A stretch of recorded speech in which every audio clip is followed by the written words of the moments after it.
Hello, Bat fans. I'm sure we've all had it happen to us.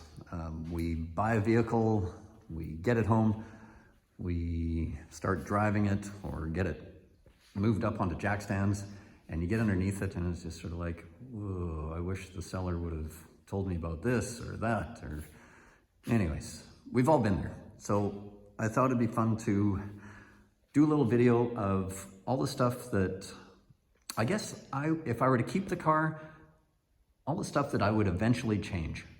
The car drives perfectly fine right now, works and operates great, but there's still a couple of things that I would just change eventually.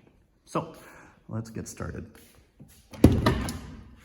Number one is seat belts. Well, I don't think I would change these actually, because they work pretty good.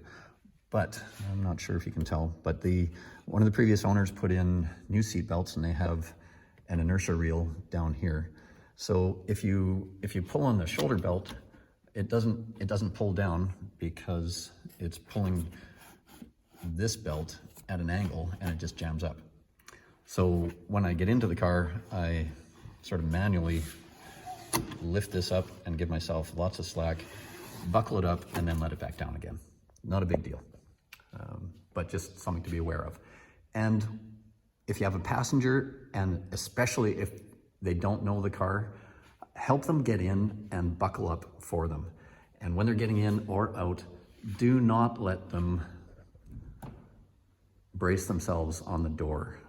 The doors are fragile. If they put too much weight, especially right on the end of the door here, they will go out of adjustment. It's just a fact of life with Europas.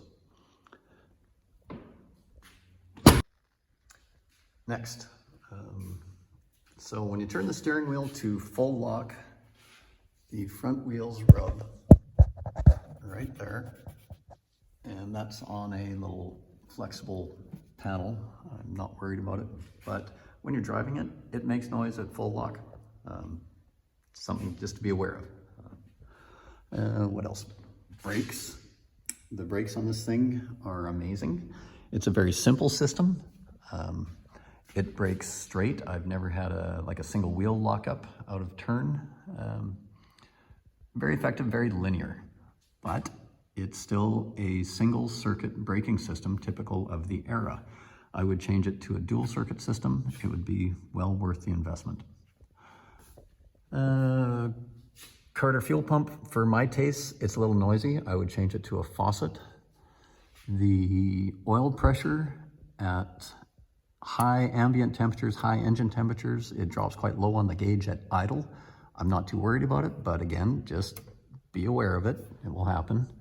And I did have a sort of a single oil drip. You can see there's a little bit of moisture around the pan gasket here still. I snugged up the fasteners and it seems to be gone now, but just again, something to be aware of. If you ever did have to change that gasket, this is probably the easiest car to change because you have full access to every fastener. Well, pretty good access. Transmission. These cars have never been known for silky smooth shifting. It takes a little bit of getting used to, as with most mid-engine cars. And they're not a fast shifting transmission. So you just don't bang through the gears in this. You have to be precise, but you will get used to it. Just give it a little bit of time. It's it's old.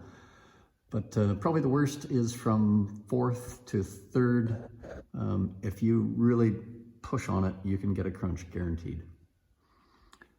What else? Mirrors. Personally, I would change out the mirrors to something that's easier to adjust. These ones work fine, but they're tricky to adjust. And keys, this thing has 3 keys. I would get the lock cylinders rekeyed and bring it down to a single key. What else? Oh yeah, I would change the coolant lines that run from the engine all the way to the rad in the front. I would change those out with stainless steel. Purely a maintenance thing. just because it's a 50-year-old car, and if you put the stainless in there, you know that you will never have to worry about those. Okay, I hope this helps, and like all these things that I mentioned, like they don't bother me at all, and the car drives perfectly fine, exactly the way it is. So don't worry about that. And these things that I mentioned, you know, they don't have to be done, and you can do them in the future if you want to. So anyways, again, hope that helps. Chat soon.